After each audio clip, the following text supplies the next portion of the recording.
Hello दोस्तों, कैसे हैं आप सब। स्वागत है आपका स्टॉक पिकर में। तो आज मैं लेके आया हूँ आप सबके लिए एक नया एसएमई आईपीओ जिसका नाम है ट्रैफिक सॉल्व। इस वीडियो के अंदर हम लोग करने वाले हैं इसकी डिटेल्ड एनालिसिस, जिसमें हम लोग डिस्कस करेंगे कंपनी का मेन एरिया ऑफ बिज़नेस क्या है, कंपनी कैसे परफॉर्म कर रही है उसमें, कंपनी का मेन काम क्या है उस चीज़ में। साथ में फिर हम डिस्कस करेंगे कंपनी के फंडामेंटल्स क्या हैं। उसके बाद हम डिस्कस करेंगे कंपनी का प्रीवियस प्रॉफिटेबिलिटी कैसा रहा है, यानी कंपनी ने ईयर ऑन ईयर प्रॉफिट करा है या नहीं करा है, company year on year revenue generate कर रही है या नहीं कर रही है।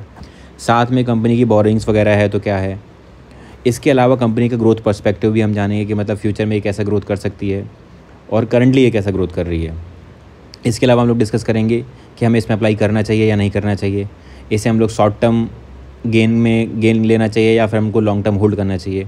तो इन सारी चीज़ों को मैं इस वीडियो के अंदर डिस्कस करने वाला हूँ, तो कृपया वीडियो के एंड तक बने रहें।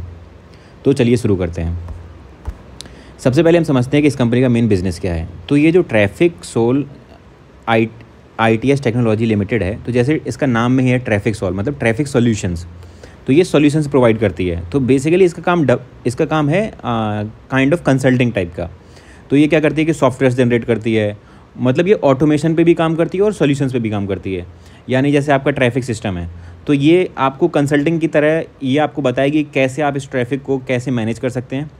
उसके अलावा फिर आपको ये सॉफ्टवेयर भी प्रोवाइड करती है कि अगर आप ये वाले सॉफ्टवेयर यूज़ करेंगे तो इस तरीके से अच्छे से ये मैनेज हो जाएगा। तो ये इसका काम है। तो जैसे इसके बहुत सारे पोर्टफोलियोज़ हैं, जैसे एडवांस ट्रैफिक मैनेजमेंट सिस्टम, जिसमें आ जाएगा traffic monitoring and control, data processing, incident अगर कोई होता है तो उसको कैसे मैनेज करते हैं, और जो ट्रैवल लोग कर रहे हैं उसकी इन्फॉर्मेशन को कैसे कलेक्ट किया जाए, कैसे यूज़ करा जाए। दूसरा टोल मैनेजमेंट सिस्टम हो गया, तो जैसे टोल टैक्सेस वगैरह लगते हैं तो इनमें कैसे हैंडलिंग करी जाए ताकि ट्रैफिक कम से कम लगे, रेवेन्यू भी जनरेट हो, सब कुछ एक साथ हो। टनल मैनेजमेंट सिस्टम, यानी जो टनल्स हैं उनमें कैसे सेंसर्स लगाए जाएँ ताकि अगर कोई इमरजेंसी सिनेरियो हो, इमरजेंसी अगर कोई होती है तो उस केस में कैसे रिस्पॉन्स लिया जा सके या कैसे रिस्पॉन्स हो सके, रिस्पॉन्स मतलब कैसे रिस्पॉन्स मिले उसका, उसमें कैसे वेंटिलेशन सिस्टम लगाएं। तो इन सारी चीज़ों का ये जो सॉल्यूशन है ये कंपनी प्रोवाइड करती है। यानी जो कंपनी का बिज़नेस है वो जैसे ही किसी कंट्री का आपका इंफ्रास्ट्रक्चर या फिर ग्रोथ होगा तो इसका साथ में इसकी हैंड्स ऑन हैंड ग्रोथ होने वाली है।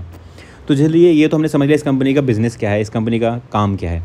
अब हम लोग समझते हैं कंपनी IPO कितने का लॉन्च कर रही है और कब लॉन्च कर रही है। तो जैसा कि यहाँ पे हम लोग देख पा रहे हैं, कंपनी जो अब IPO लॉन्च कर रही है वो 10 तारीख इसकी ओपनिंग डेट है और 12 सितंबर इसकी क्लोजिंग डेट है। यानी 10 से 12 सितंबर के बीच में आप इसमें अप्लाई कर सकते हैं और उसके बाद में फिर अलॉटमेंट आएगा और फिर लिस्टिंग होगी। कंपनी 44.87 यानी लगभग 45 करोड़ का एक IPO लॉन्च कर रही है, जो कि एक छोटा IPO, लेकिन वो SME IPO में लगभग इतने ही प्राइस में आते हैं। अब जानते हैं कंपनी के फाइनेंशियल्स के बारे में, और कंपनी के फाइनेंशियल्स के थ्रू हम लोग ये समझेंगे कि हमें कंपनी में अप्लाई करना है या नहीं करना है।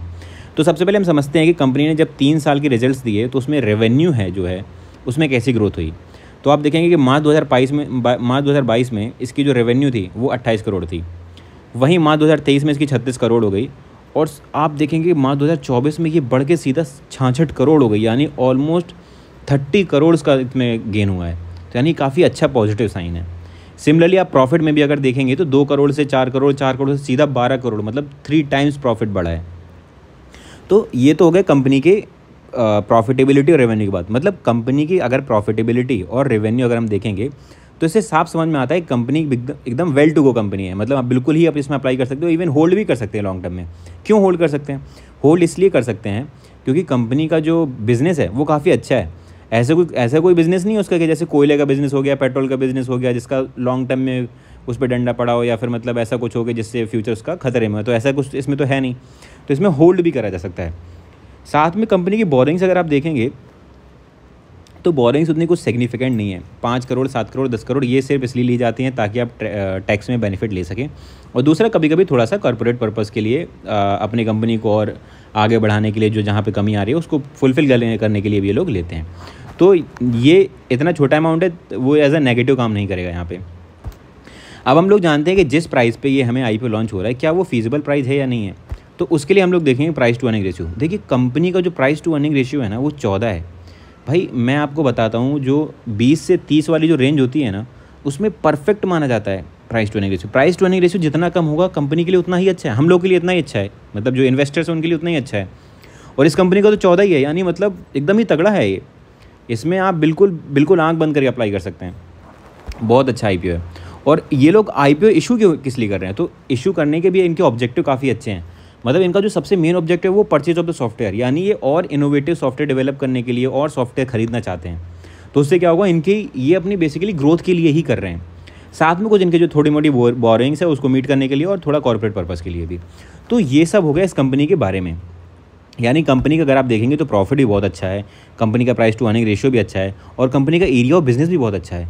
तो इन सबको देख के लग रहा है कंपनी एक बहुत ही मतलब एकदम थम्स अप है इस कंपनी के लिए। बिल्कुल आराम से इसमें अप्लाई करें बेफिक्र होके। और अगर इसमें प्रॉफिट, इसमें जैसे अगर आपका अलॉटमेंट होता है तो आप आराम से होल्ड भी कर सकते हैं इसको। बाकी इस कंपनी का जो जीएमपी है वो करंटली 110% से ऊपर चल रहा है, यानी कंपनी लिस्टिंग पे ही आपको ऑलमोस्ट डबल कर देगी।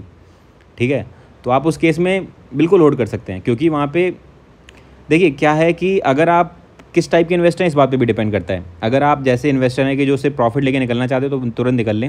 अगर आप लॉन्ग टर्म होल्ड करने वाले तो ये कंपनी है जिसमें आप लॉन्ग टर्म होल्ड कर सकते हैं। तो चलिए ये सब तो चीज़ें हो गई। इसके अलावा एक चीज़ मैं और आपसे कहना चाहता हूँ कि देखिए ये जो मैंने एडवाइस दी ये सिर्फ एक एडवाइजरी है।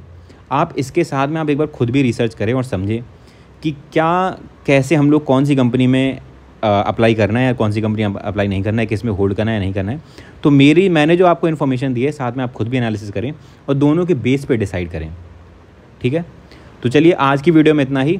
मिलते हैं नई वीडियो में। कृपया चैनल को सब्सक्राइब कर लें ताकि फ्यूचर में मैं कोई भी नई वीडियो लाता